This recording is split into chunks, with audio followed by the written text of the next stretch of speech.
Hello and welcome to Accredited Real Estate Schools. This is our California real estate market update for April 2021. I'm Bryan Church and I will be trying to shed some light on what's going on in the real estate markets for April 2021. First thing we have is real estate loan interest rates. Real estate loan interest rates are expected to increase in the short term as huge supplies of government bonds enter the market requiring higher yields or higher interest rates. Matter of fact, Morgan Stanley has a theory that may be coming out of Tokyo, out of Japan, where they're dumping a lot of the treasuries near their fiscal year end, which is March 31. And that's why those yields have been going up. Because with bonds, what happens is that, let's say you have an increase in yields, which is percentage return that you have. If there's an increase in that yield, and then people will buy new bonds rather than existing bonds because they have a better return. And of course, those existing bonds are going to go down in price because of that. So when yields go up, price goes down. And when price goes down, yields go up. In this case, they're taking a lower price when they're selling these, and the yields are going up. And that's why we're seeing that through March. And so Japan's, their fiscal year ends on March 31. So they're thinking that in April we should see interest rates subsiding, going back down. At least that's what they're thinking is. At the same time, the Fed, which of course is the Federal Reserve Bank, the central bank for the United States, is where the local and regional banks go to get money to loan. And the Fed is likely to try to reduce interest rates by buying assets through yield curve control. And interest rates are expected to decrease later in 2021 because of the Fed's actions. So if the yields keep staying up, then the Fed's going to go ahead and buy assets, put some liquidity into the market. So when we put a lot of money into the market, then what happens is since there's a lot of money to lend, that'll reduce the interest rates. So that's the theory behind that. So if these yields stay up, they're going to go ahead and try the yield curve control and see if buying assets will bring those interest rates back down. When the Fed sees inflation, which is, remember, its prices going up, and on items, and that's what inflation is. When it's on the horizon, the Fed will increase interest rates to try to counteract the effects of inflation and keep prices from increasing too much and causing hyperinflation. And what this means is that the Fed sees inflation, and you'll see that in food prices, and you'll see it in a lot of other asset prices as well, and it starts increasing, then that's called inflation. And when the Fed sees that, a lot of times it will increase the interest rates so that they can keep it from inflation increasing too much, which is called hyperinflation, and that's when it gets out of control and can be a real problem. Conversely, when the Fed sees deflation on the horizon, the Fed will decrease interest rates in an attempt to counteract the effects of deflation and keep prices from decreasing too much. Consumers tend to put off purchases and save their money when prices are declining.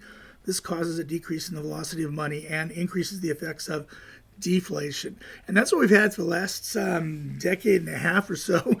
We've had deflation where prices are actually going down. And so when that happens, the Fed will, of course, try to change that by decreasing interest rates. And that's what they've been doing over the last several years. And it's not a good thing because consumers then put off purchases to save money, and the velocity of money decreases, which of course helps the deflation.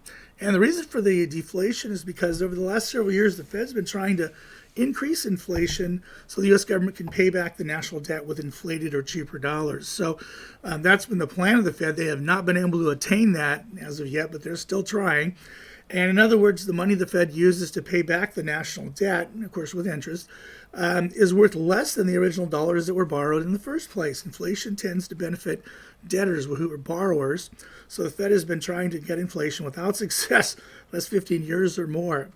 And so what has happened is that they need inflation to pay back the national debt with inflated, cheaper dollars, but they haven't been able to do so.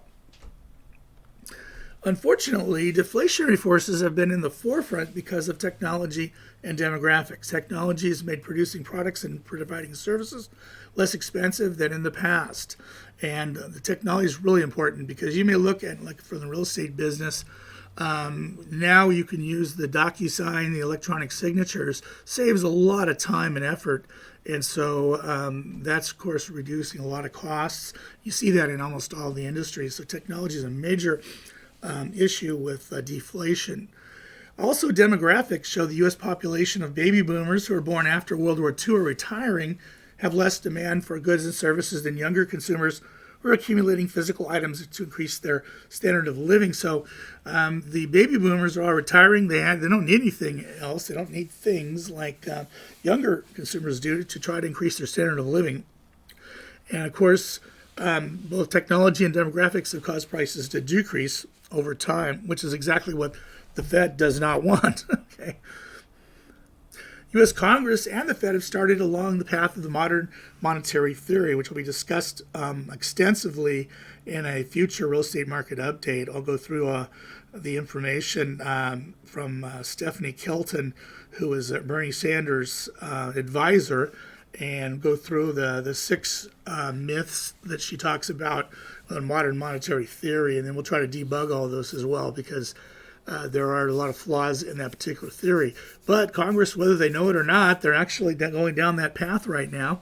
Congress will pass spending bills, and the Fed will monetize the debt by printing money out of thin air, pay for the Congress's spending requirements. So in other words, they can just print money all they want, according to modern monetary theory. This puts money into the money supply in the hope of sparking inflation. So there's a real good chance that that could happen, but the question is, when will the inflation actually start coming about? And this does not increase inflation because of the extremely high debt to GDP ratio and the GDP's gross domestic product ratio existing in the U.S., then the federal government may send money directly to the general public. Now, the debt to GDP ratio, what that is, it takes our national debt that we have, divides it into our gross domestic product for the year, and a 60% debt to GDP ratio is about really optimal.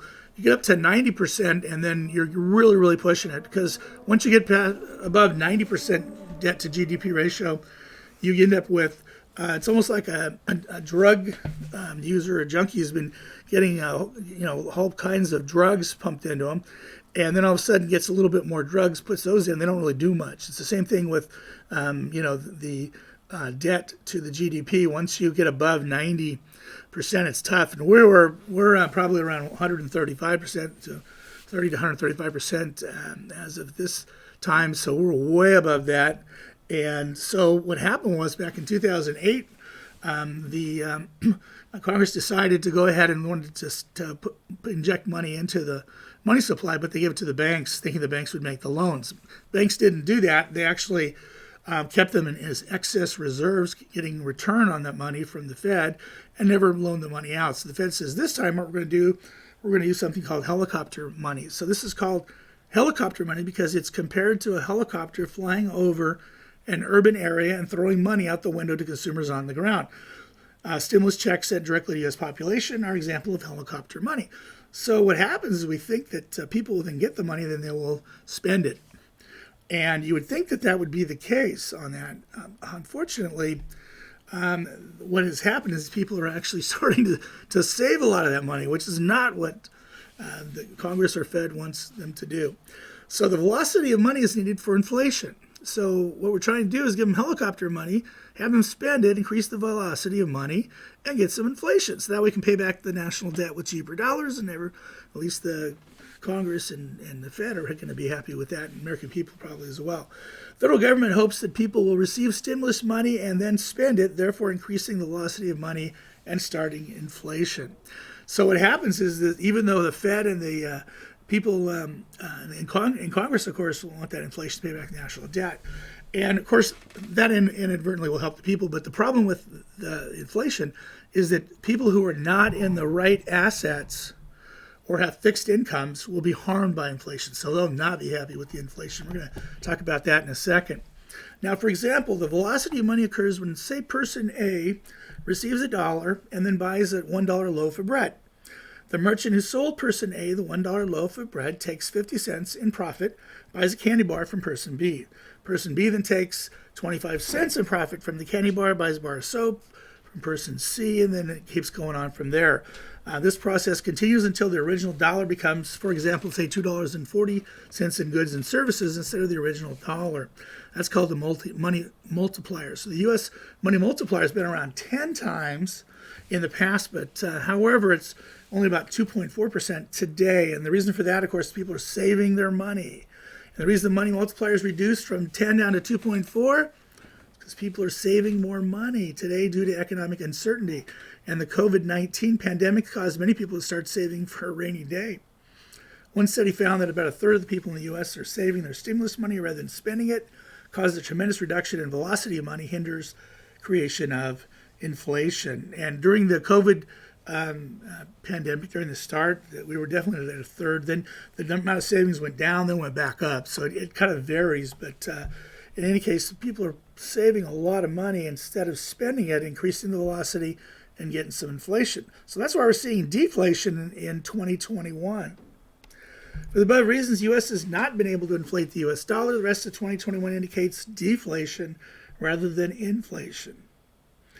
Fed Chairman Jay Powell and the Fed Open Market Committee seems to be aware of this and have indicated through forward guidance in the March 2021 Fed meeting that inflation is projected to start manifesting itself in 2023.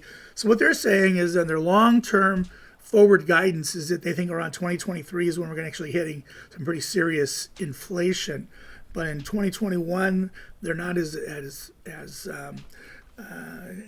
their thinking is that they don't think it's going to probably inflate in 2021 and even 2022, but 2023 is when they think that they're going to do that. It's called forward guidance. So what happens is the Fed will guide investors as to what's going to be happening. In the past, they didn't do that. They actually you just had to kind of guess and figure things out. Then they started trying to do some forward guidance. And one early example was Alan Greenspan, who was the former chairman of the Fed.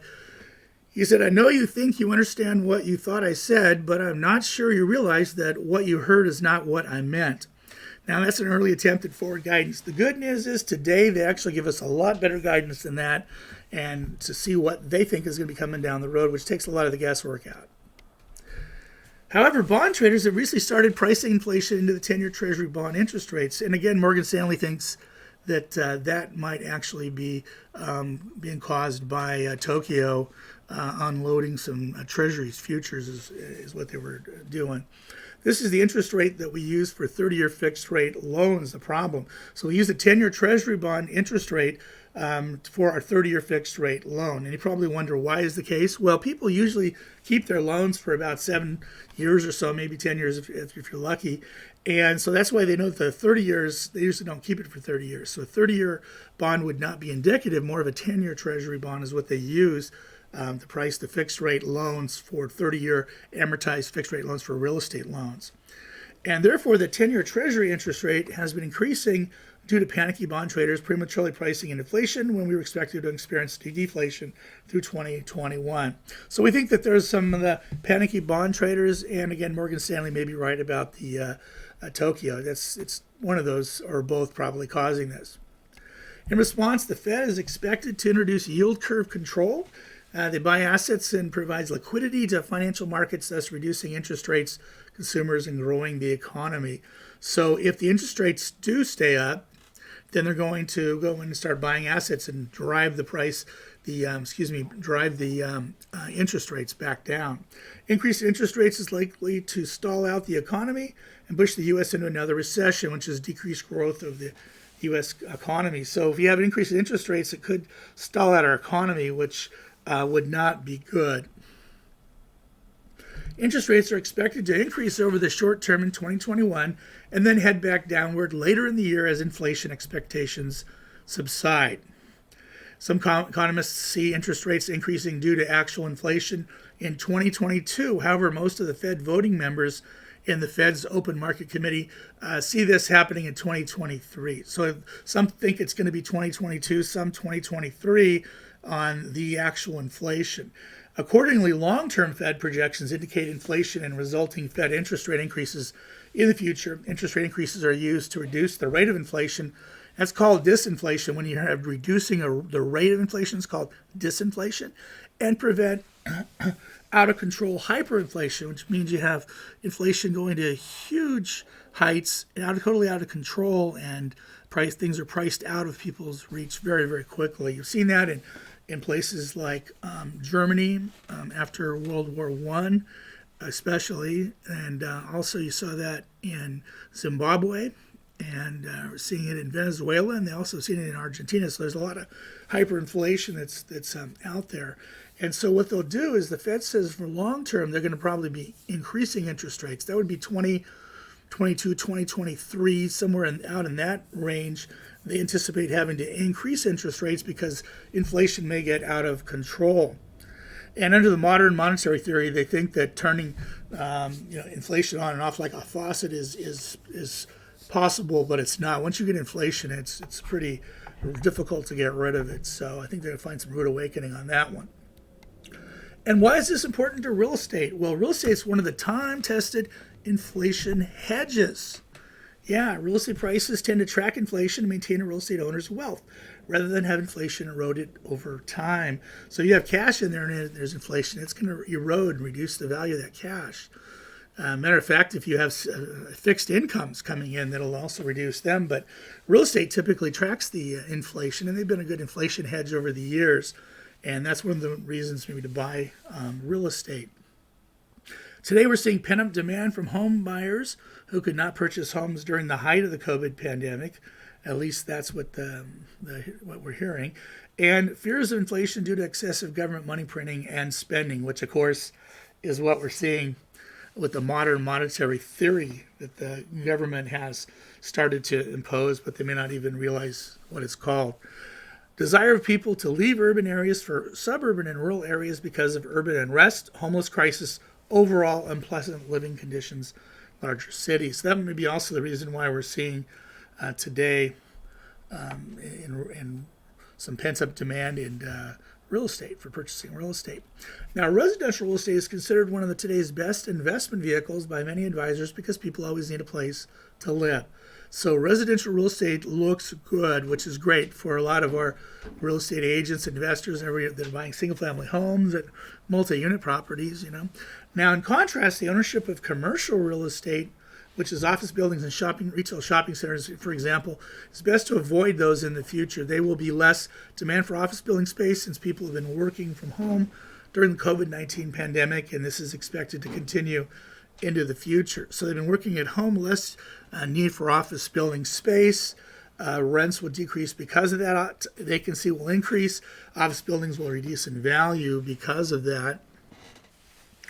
Greater risk, and the investors are going to require a greater return. But unfortunately, those capitalization rates for those office buildings may go up quite a bit in the future.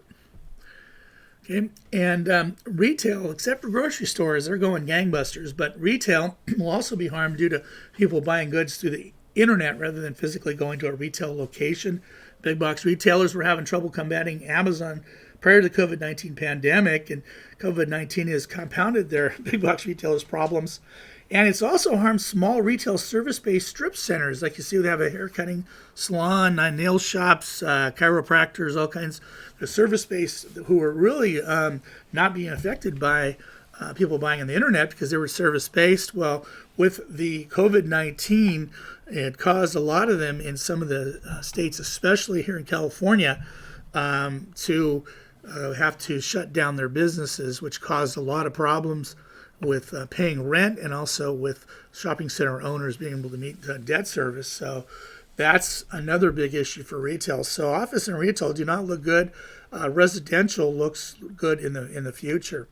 In conclusion, real estate loan interest rates are expected to increase short term, then reduce by the end of 2021. In 2022 or 2023, real estate interest rates are expected to increase due to inflationary pressures. And when that happens, then that's when you're going to have the Fed will probably start increasing the interest rates, and you'll end up paying higher debt service on any properties that are purchased. Okay, so that's it for Accredited Real Estate Schools. That's our real estate market update for April 2021. We'll be back in May with another one, so we'll talk to you then. Thanks.